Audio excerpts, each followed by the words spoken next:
barren land stretches into the distance. In recent years, people have flocked to this arid area. Small villages appeared from nowhere. This is one of the world's leading gold-producing regions. As gold prices surge, farmers in the urban poor have streamed here to mine the precious metal.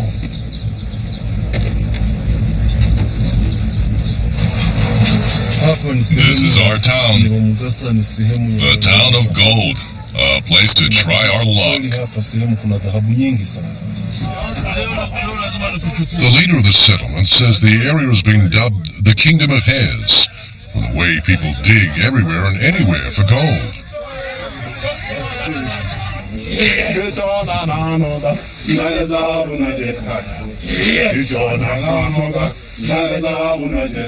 The hares dig their holes using shovels. Until recently, Tanzania's gold was mined by foreign companies. Today, however, about 40% of the country's output is extracted by local people. Our time has come at last. We'll dig up just as fine gold as the mammoth foreign firms.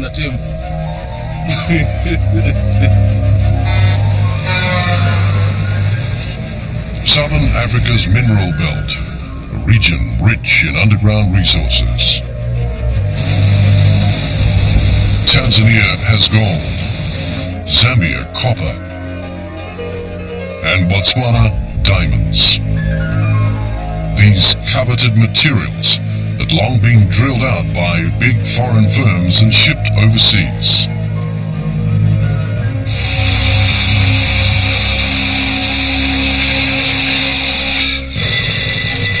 But now, people in Africa have begun to take control of the region's wealth.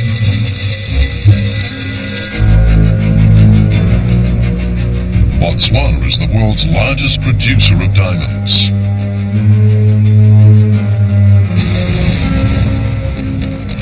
The country has initiated a revolution in the diamond industry.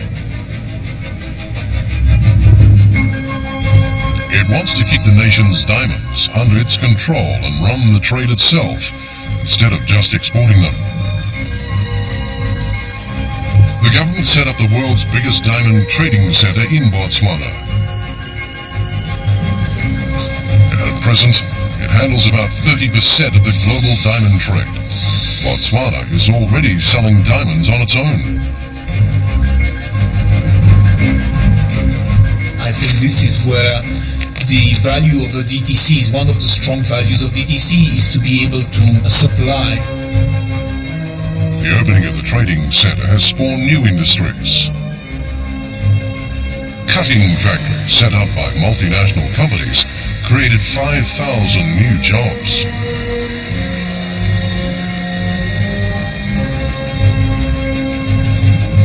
The sparkle of diamonds is lighting a new path for Botswana.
Botswana lies in the mineral corridor of southern Africa.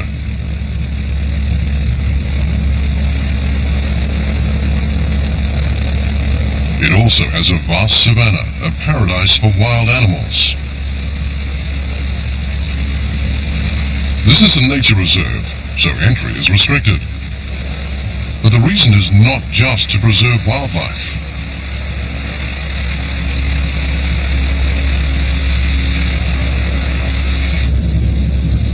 It's also meant to protect the country's underground treasure. The Jwaneng mine produces 10% of the world's diamonds. The pit is 3 kilometers across and 1 kilometer deep, and said to be one of the biggest holes that humans have ever dug. The Botswana government, De Beers Diamond Company, jointly began mining here 30 years ago.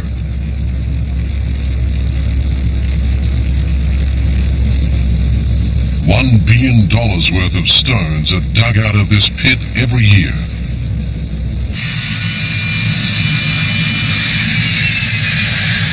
In late March, a world-renowned diamond merchant flew in from Belgium.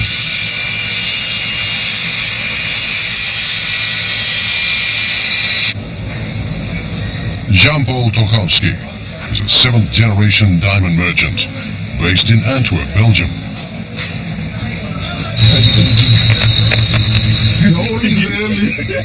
I always think that I asked the pilot. Some gas out there. His company has 200 stores all over the world. See how that? Okay.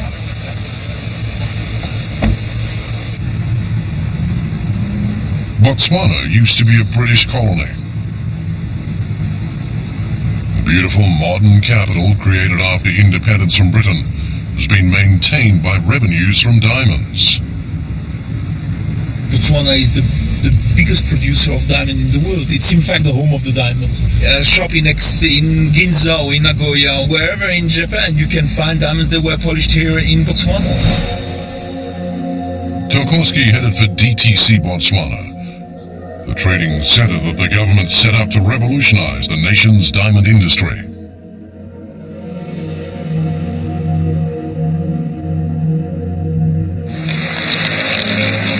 It was opened in 2008 as a joint venture with De Beers, an international diamond company. There's no doubt that the world is watching, and we should be pleased about that.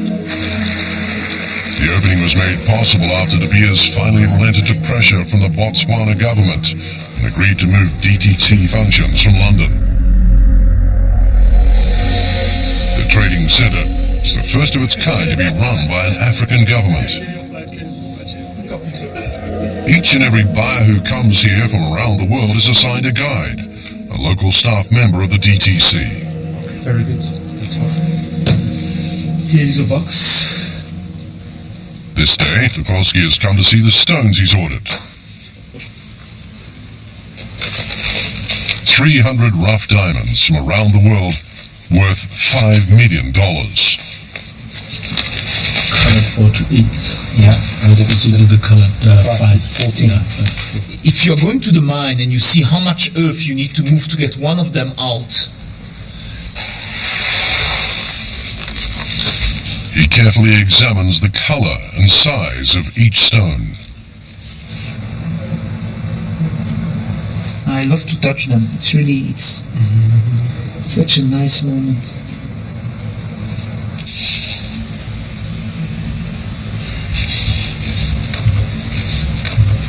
Thank you very much for this type of selection.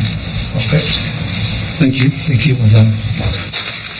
The $5 million deal is done. I think this is where the value of a DTC is. One of the strong values of DTC is to be able to supply, and there is no other company in the world that can supply you in the way that DTC is supplying you. Last year, DTC posted sales of $600 million. Diamonds are brought here not only from Botswana, but also from South Africa and Namibia.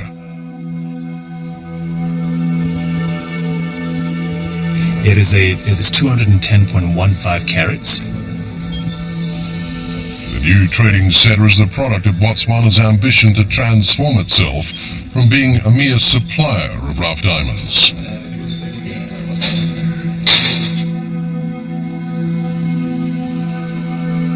Until recently, stones dug out in Botswana were all sent to De Beers DTC in London to be traded there.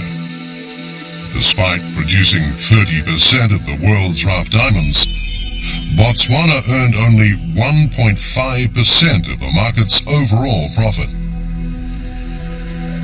So the government decided to lure the DTC to Botswana so it could gain earnings from cutting and selling diamonds as well.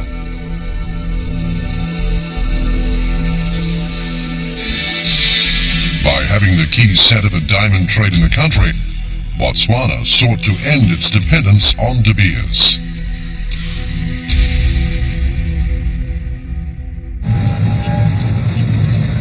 We visited the person who mapped out Botswana's strategy for mineral resources.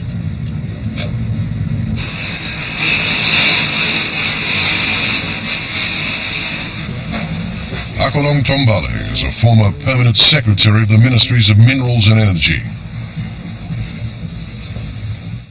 It was Tombale who led negotiations with De Beers to open the DTC in Botswana.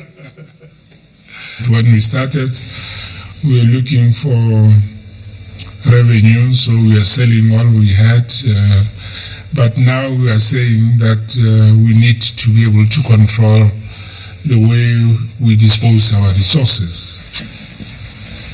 In 2005, Tombale was in charge of deciding whether or not to extend De Beers' diamond mining license for another 25 years.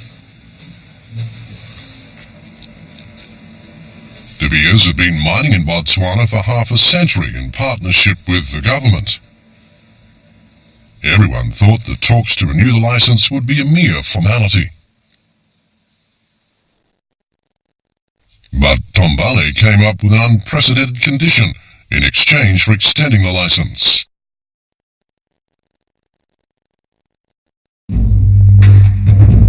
He asked for a DTC, the core of De Beers' business, to be set up in Botswana.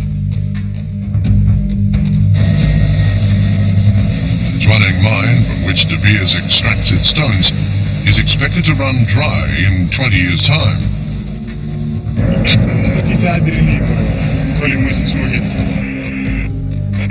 Tombale thought that with the DTC, Botswana could sustain its economy after its natural resources are depleted.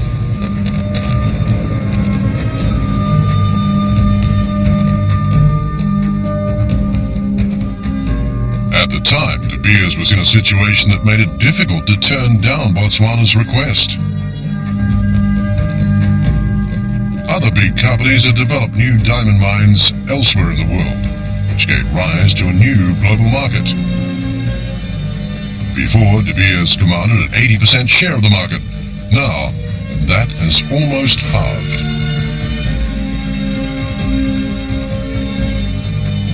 Chinese firms were especially interested in Botswana's resources.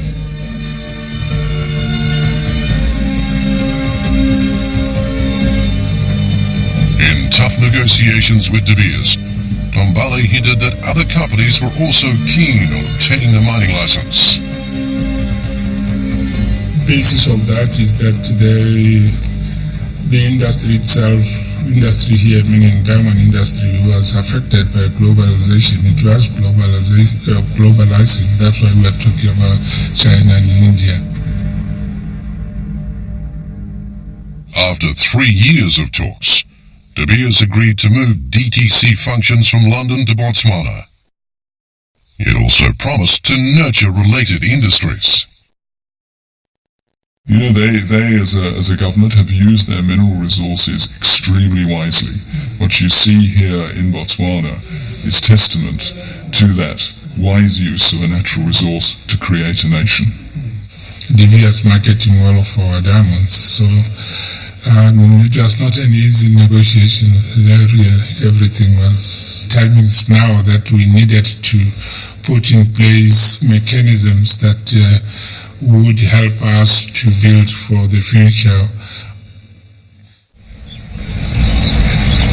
By dealing with foreign companies on an equal footing, Botswana is seeking to create a new future for the country. In fact, new industries are already popping up. The women getting out of the vans are workers at a cutting factory. After the opening of DTC, more than 10 diamond cutting factories have come here from around the world.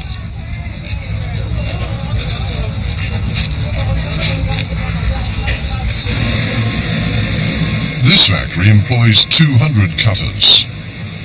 They're from all parts of Botswana.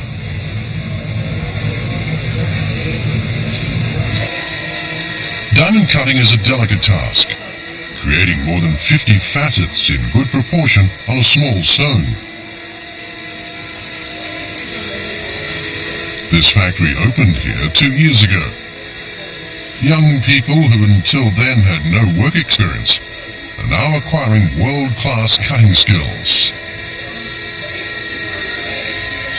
Kids are happy with them. Yeah, this is what we The factory was set up by Tolkowski, a Belgian diamond merchant. You can even see this. It was a condition set by the Botswana government for granting permission to trade at DTC.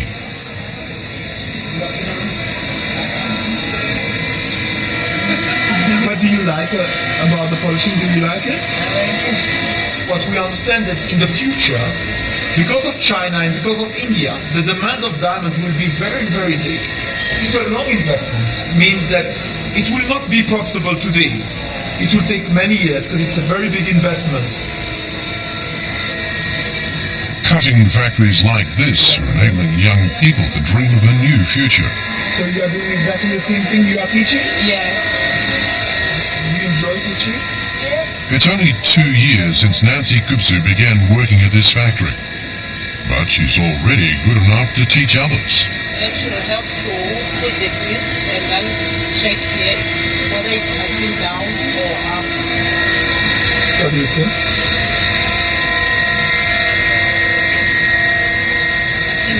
Not bad. The most important thing is repetition. Diamond cutting is the first job Nancy has had since graduating from high school. She says she feels as if she's been given a new life. Until 2 years ago, Nancy helped her parents with farm work every day. She never thought about what she wanted to do in the future. It's kind of Yeah, I just like it. I just like the evenings. Compliment. Definitely. That's why I said I would like to have my own company in the future.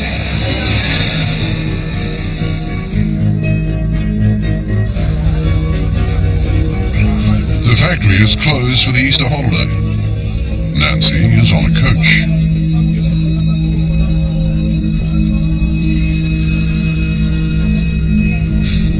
She's going back to her hometown for the first time in a year.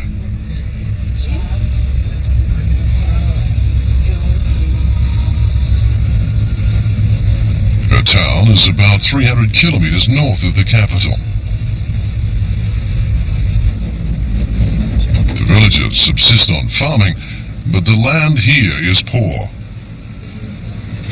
Nancy wants to establish her own company in this village. She has a special reason for doing so.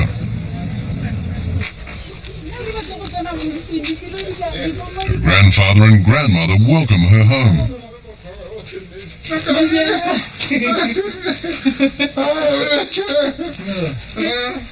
When Nancy decided to go to the city to work, they were the first to support her.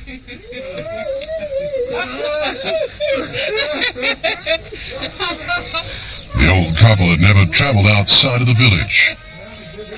They wanted to see Nancy live the life they could only dream of. This is where they raise their children, and it's true. house, 2 houses before they built that one. They've got 7 children.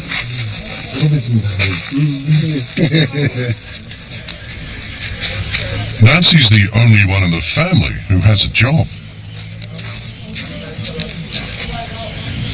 Today, she's brought some money she's saved from her salary. It's only a little, but please take this.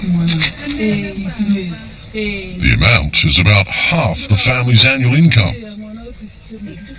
Her father has no job. He only has a small field to grow crops. You never forget about us.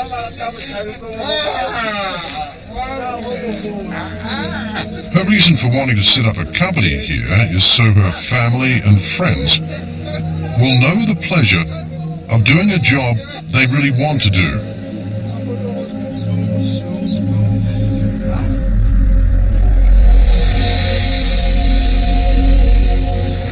To have the company, diamond company. Yeah. I'll try to help people by employing them. Yeah.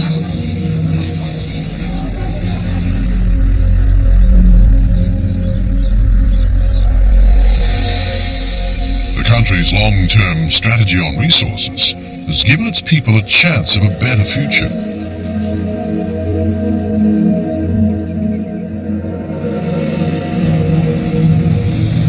We traveled north up the mineral belt. Zambia is one of the world's largest copper producers. The country is now divided over whether to continue accepting foreign investment. Its annual economic growth of 6% has been made possible by foreign capital. Chinese and Indian companies have built many smelters in this region.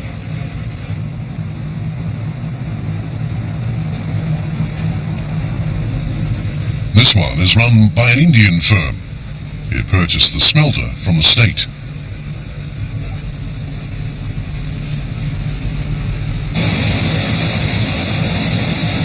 The company digs up the copper, refines it, and ships it to India.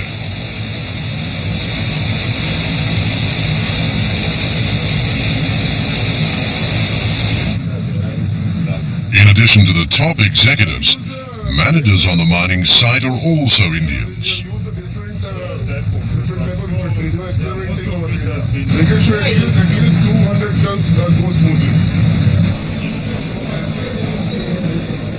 The actual mining work is done by the local Zambians.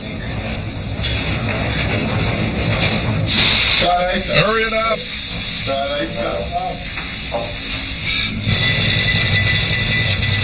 The workers earn only about half that of the Indian employees. Following the global financial crisis, about 1,000 Zambian workers were suddenly laid off in 2009. As the income gap widens, so does the sense of unfairness.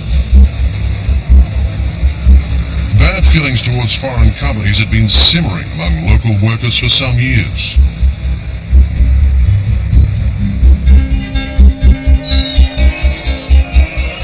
The biggest issue in the last presidential election was whether or not to continue accepting foreign capital.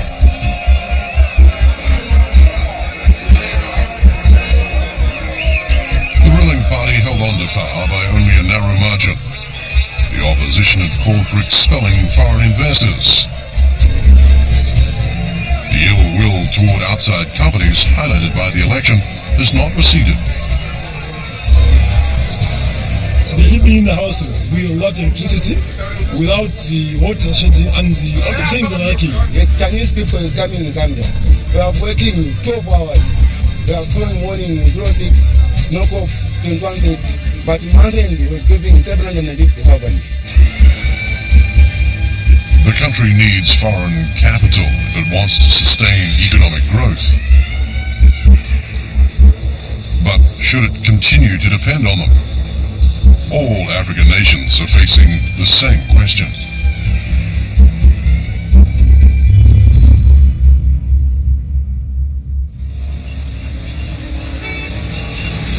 On the northern end of the mineral belt is Tanzania.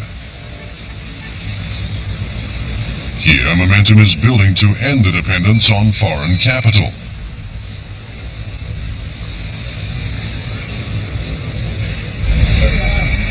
Tanzania has been enjoying an economic boom for the past few years, with an annual growth rate of 7%.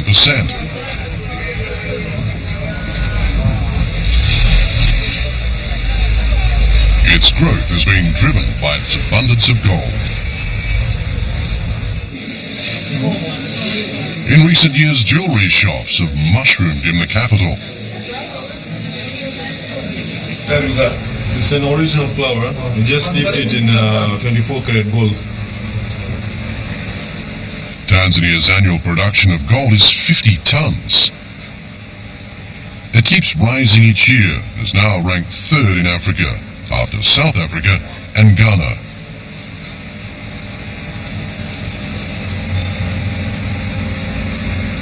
Our stone items, anything we want, they make it here. Manufactured by Tanzania. 1,000 kilometers north of the country's capital, Dar es Salaam, is a huge mine in the gold district.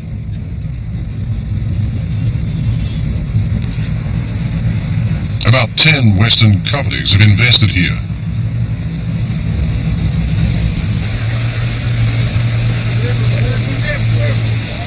More than 800,000 Tanzanians have come to prospect for gold.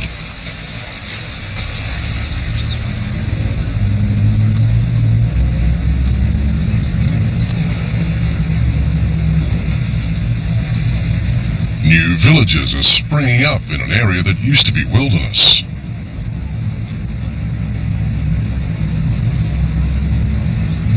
The mines here are dug with simple tools.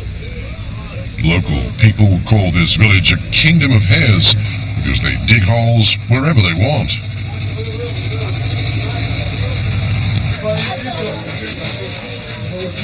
The leader of this kingdom is referred to as Boss. Christopher Cadeo, 50 years old, is a pioneer of small-scale gold mining.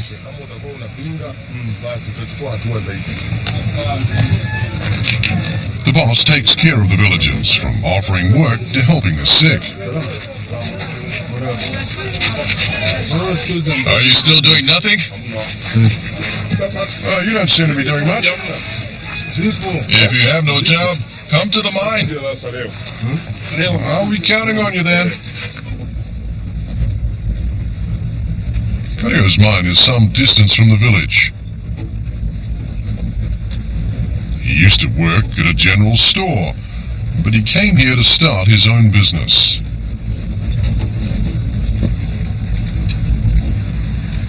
At first he began mining alone. Now more than 100 people are working for him. How's everything going? It's taking time to break the hard rock, but we can handle it. What's wrong with your face? Did you hurt yourself? I'm okay. New teeth will grow. All his workers were originally farmers. They came here because they heard about the good pay. Follow me. They're checking whether the new pit they've just dug has a vein of gold.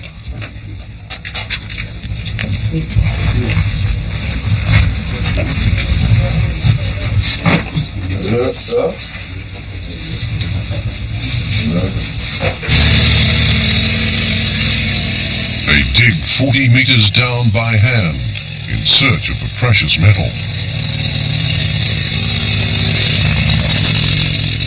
If they strike gold, they'll share the profits equally.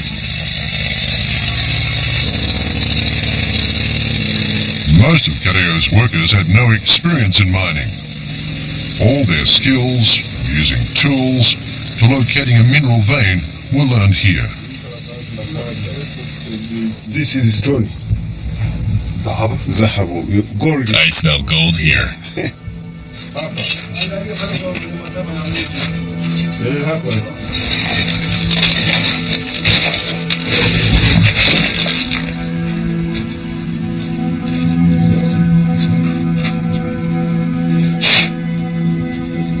One of the miners finds a slight sparkle in the rock.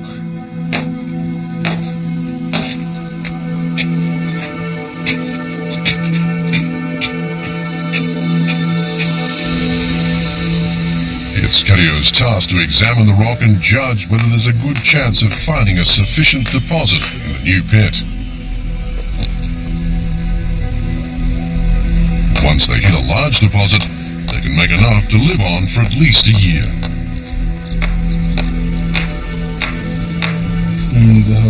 It's small, but it's real gold.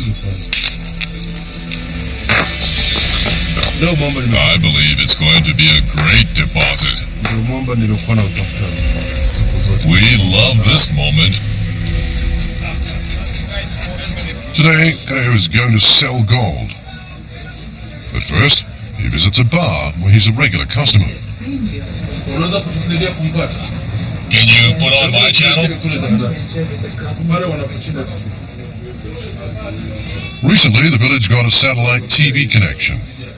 Cario always checks the news program on a Middle Eastern station before selling gold.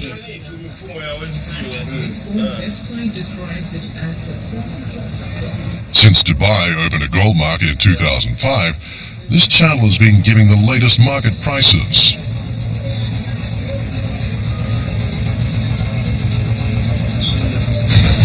$1,102, down a little. Today's gold price in New York is $1,102 an ounce. The price has been rising for the last 5 years.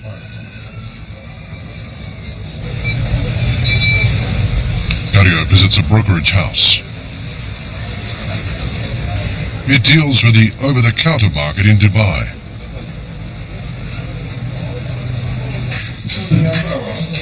In the past, large foreign companies dominated the routes for selling gold overseas. But Dubai's new market allows ordinary people to sell any amount of gold they want.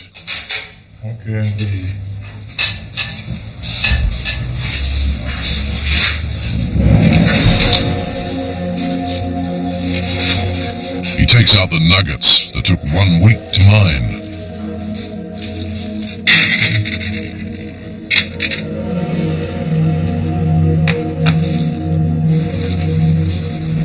Impurities are removed.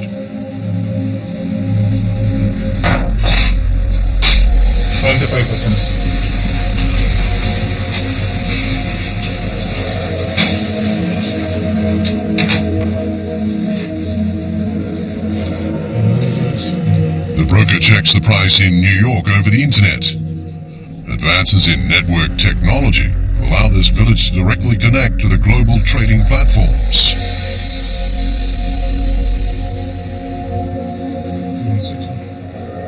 Cario negotiates to sell his find for $4,000.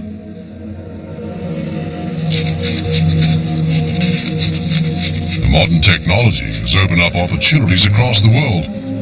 This is one of the reasons why small-scale mining is booming in Tanzania now.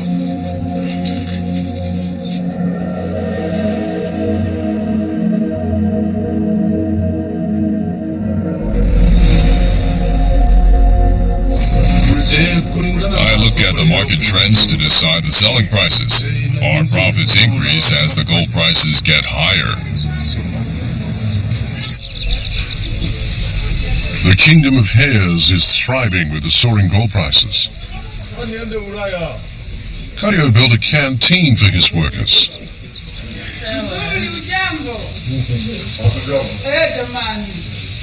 It serves all-you-can-eat meals, and miners can eat here even on their day off.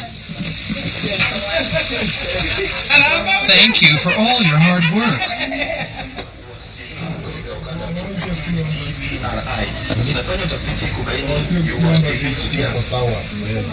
The boss hopes his mine will not only bring jobs, but also strengthen community ties.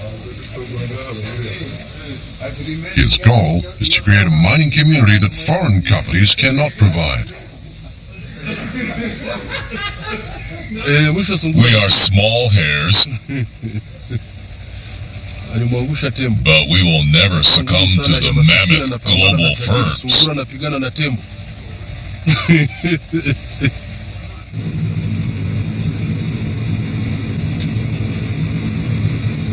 Kario wants to make the mining village an independent community. He's working on a new project with the profits from gold.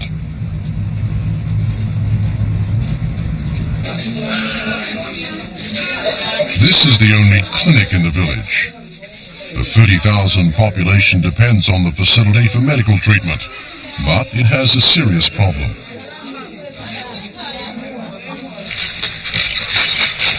The clinic lacks water for medical use. Since it's located 10 kilometers away from the river, it relies on a vendor to bring water 5 times a day.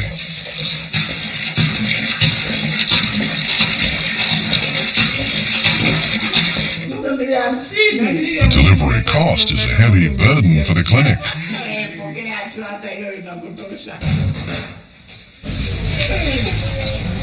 So, Kario is trying to dig a well on site.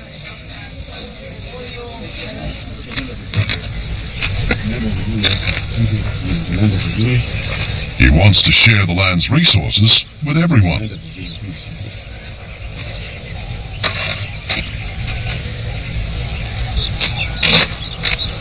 The workers who usually mine for gold are here to find a water vein for the villagers.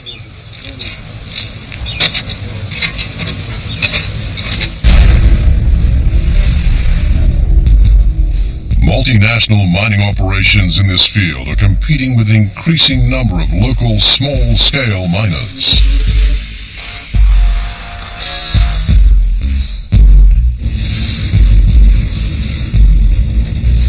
This mine has been operating around the clock since gold prices started to surge.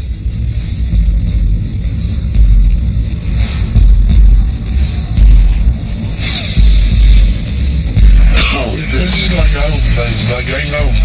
You never get lost when you go. The big operations drill tunnels as deep as 1,000 meters below the surface.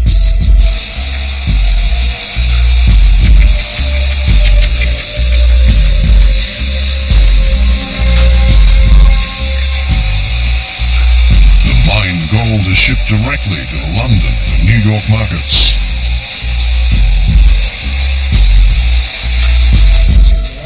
The Tanzanian government receives only 3% of the sales price in commission. Most of the wealth leaves Africa. Which is 26 shifts we work there. We got an advance of 75 meters. Then we go. There you can see it still running off. We're going to blast this and we just go forward and forward and forward.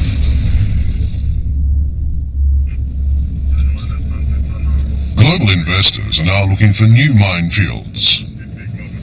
They want to secure new sites as quickly as possible.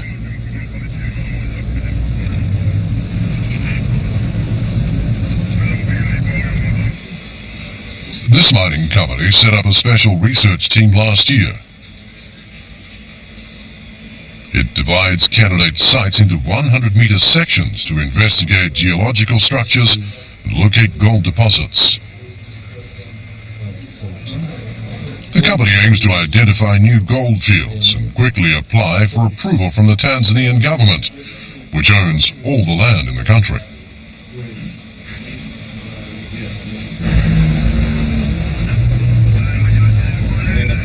However, this is leading to friction with small-scale miners in this area.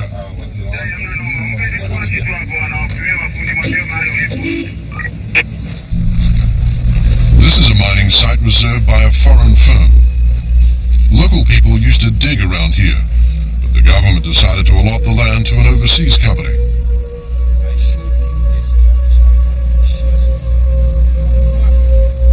An armed security guard is stationed at the site to keep the local miners from coming back.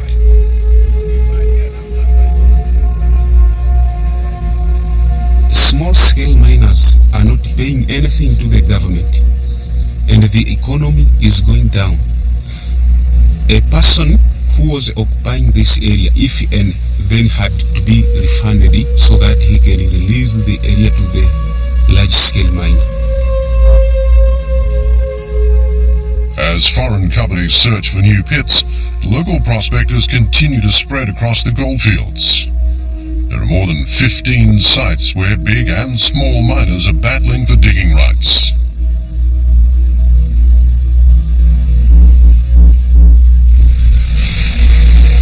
Tensions are rising between the 800,000 local miners and the foreign companies. The Tanzanian government is troubled by the problems arising from the gold boom and globalization. Well, actually, we have what one policy, as I said. Anyone who is engaged in business of mining, be it small, medium, or large scale, is controlled and guided by one mineral policy.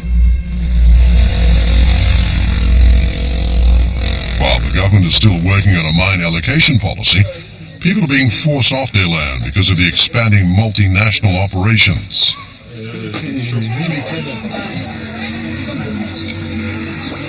Haji Masegwa, who runs a general store here, used to be the boss of a small mining outfit. He had 50 workers digging for gold. But he was forced to give up his mine field to a foreign firm and received little compensation. He had no choice in the presence of government officials.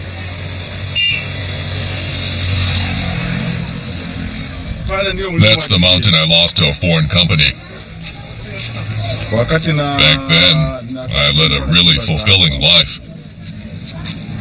But now my life has faded away.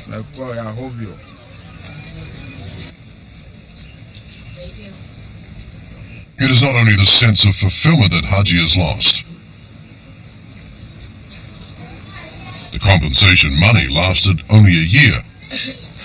Now he can only manage to give his 4 children 2 meals a day.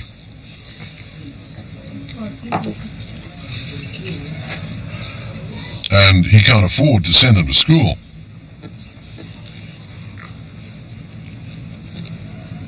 If he had been a little braver then, he says, a day never goes by without regret. It is said that the expansion of foreign operations has driven around 10,000 Tanzanian miners off their land over the past 2 years.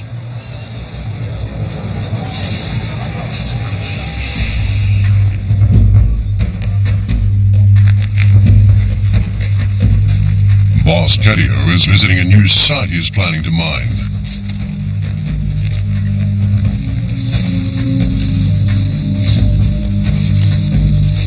He's found out that a foreign firm is also seeking to acquire this land.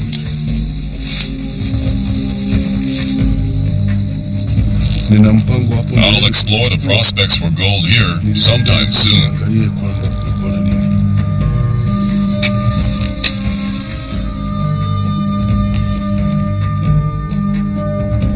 Kedio thinks the government should properly address this situation so local miners can continue to work.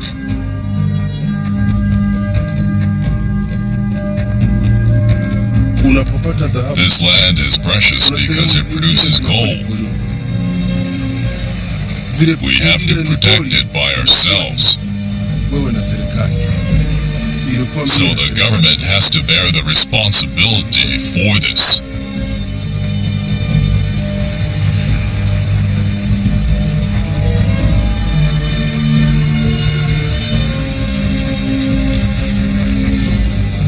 Kedio is visiting the Ministry of Mineral Resources.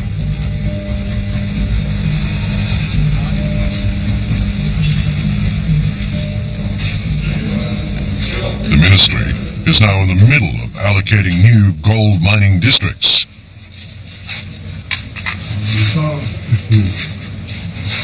Kedio wants to know the ministry's position on foreign companies and small-scale local miners. In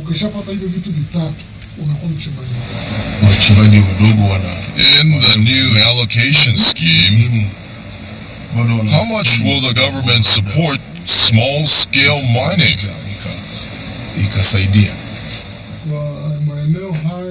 The man in charge showed him the allocation map he's drawing up.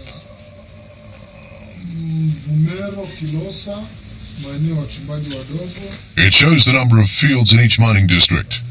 The yellow is the land for small-scale miners. Its area is 3 times as large as that of last year. Kadio is surprised by this.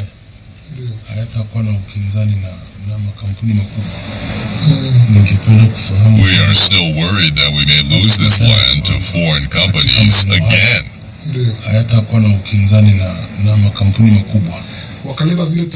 Don't worry about it. The government has changed its policy. We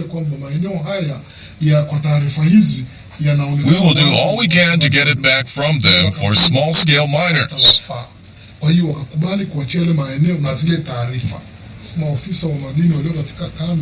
Kadio wasn't expecting this sudden change in the government's position. The ministry officials showed him one of the proposals under discussion in the parliament. The government is now working on the measures to fully protect small-scale mining. Ni lazima tutoe huduma za ugani, the new mineral policy of Tanzania. Tanzania will introduce a new mining policy this year. It ensures complete support for local miners by giving them priority for mine fields and providing them with technical training.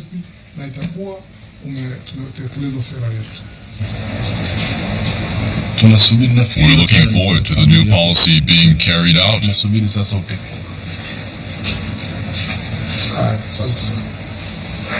Tanzania's 800,000 miners produce 40% of its gold. The government is trying to develop this workforce as a new industry.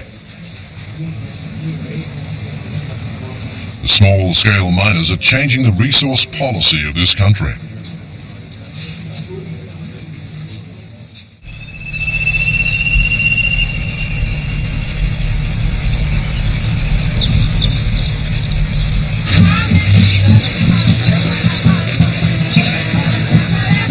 In early April, villagers gathered in an open space behind the clinic.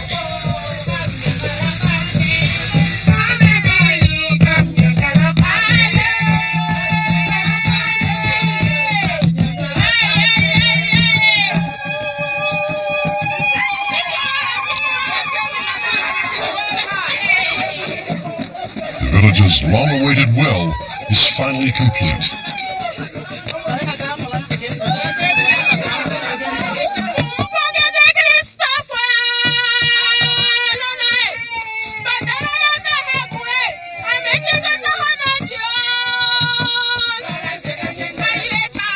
Kadio succeeded in striking water. All the funds for the well came from gold mining.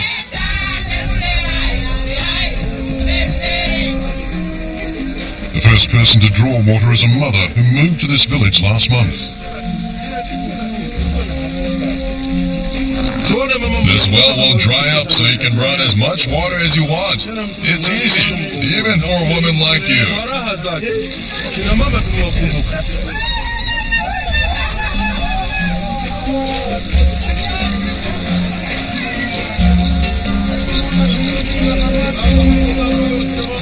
Multinational corporations from fast-growing markets are rushing to tap Africa's abundant mineral resources.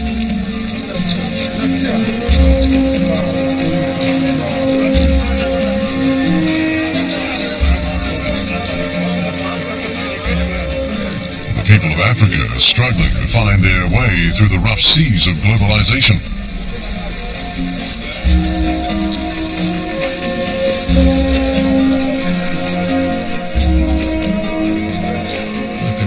We want to build a new Africa by sharing the wealth of our land.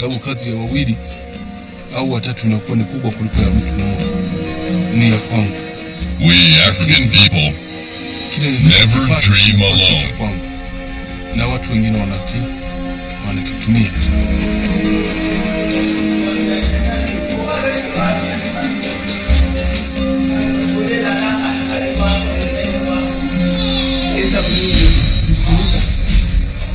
A baby was just born in this village. The water for its first bath also comes from gold.